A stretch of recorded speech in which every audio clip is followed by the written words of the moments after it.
ಆನೇಕಲ್ ತಾಲೂಕಲ್ಲಿ ಪೊಲೀಸರು ಎಚ್ಚೆತ್ತುಕೊಳ್ಬೇಕಾಗುತ್ತೆ. ಯಾಕಂತಂದರೆ ನಿನ್ನೆ ನಡೆದಂಥ ಘಟನೆ ಮಾಧ್ಯಮ ಸ್ನೇಹಿತರು ಮುನಿಯಪ್ಪ ಅನ್ನೋರು ಟಿಪ್ಪರ್ ಲಾರಿಗಳನ್ನು ಅಡ್ಡಾಕಿ ಫೈನ್ ಹಾಕ್ಸಿರೋದು ತುಂಬ ಶ್ಲಾಘನೀಯ ಕೆಲಸ.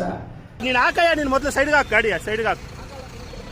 ಸುಮ್ಮನೆ ಹಾಕಿ, ನಿಮಗೆ ನೀವು ಮಾನ ಮರ್ಯಾದಿಲ್ಲ. ಜನ ಸಾಯ್ತಾ ಇದ್ದಾರೆ, ಆದ್ರೂ ನಿಮ್ಮ ಸ್ವಾರ್ಥಕ್ಕೋಸ್ಕರ ಬಲಿ ಕೊಡ್ತೀರಲ್ರ ನೀವು.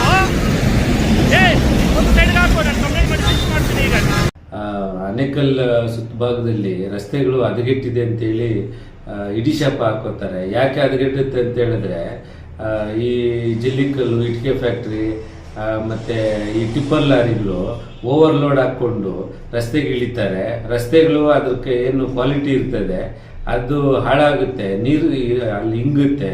ರಸ್ತೆ ಲಕ್ಷಾನುಗಟ್ಟಲೆ ಕೊಟ್ಟು ಪ್ರಾಜೆಕ್ಟ್ ಮಾಡಿ ಆ ರಸ್ತೆಗಳನ್ನ ಹಾಳು ಮಾಡಿದ್ರೆ ಈ ಟಿಪ್ಪರ್ ಲಾರಿ ಓನರ್ಗಳು ಅವರ ಹಿತಾಸಕ್ತಿಗೋಸ್ಕರ ಈ ಬಳಸ್ಕೊಳ್ಳೋದು ಅದು ಸರಿ ಇಲ್ಲ.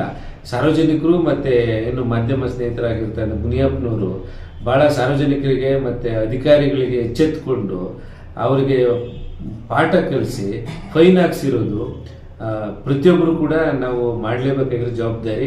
ಆನೇಕಲ್ ಟೌನಲ್ಲೂ ಕೂಡ ಟಿಪ್ಪರ್ ಲಾರಿಗಳು, 12 ವೀಲರ್ಗಳು ಅವೆಲ್ಲವೂ ಕೂಡ ಆನೇಕಲ್ ಟೌನ್ ಒಳಗಡೆ ಬರಬಾರ್ದು ಅಂತೇಳಿ ಬೋರ್ಡ್ ಹಾಕಿದ್ದಾರೆ.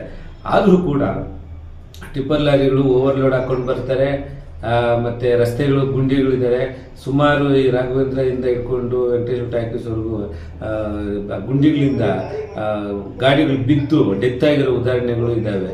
ಸೊ ಹಂಗಾಗಿ ಭಾಳ ಎಚ್ಚರಿಕೆಯಿಂದ ಪೊಲೀಸರು, RTOದವರು ಈ ಟಿಪ್ಪರ್ ಲಾರಿಗಳನ್ನು ಗುರುತಿಸಿ ಅವ್ರಿಗೆ ಫೈನ್ ಹಾಕ್ಬೇಕಂತೇಳಿ ಕೇಳ್ಕೊಂತೀವಿ. ನಿನ್ನೆ ನಡೆದಂಥ ಘಟನೆ ಮಾಧ್ಯಮ ಸ್ನೇಹಿತರು ಮುನಿಯಪ್ಪ ಅನ್ನೋರು ಟಿಪ್ಪರ್ ಲಾರಿಗಳನ್ನು ಅಡ್ಡಾಕಿ ಫೈನ್ ಹಾಕ್ಸಿರೋದು ತುಂಬ ಶ್ಲಾಘನೀಯ ಕೆಲಸ.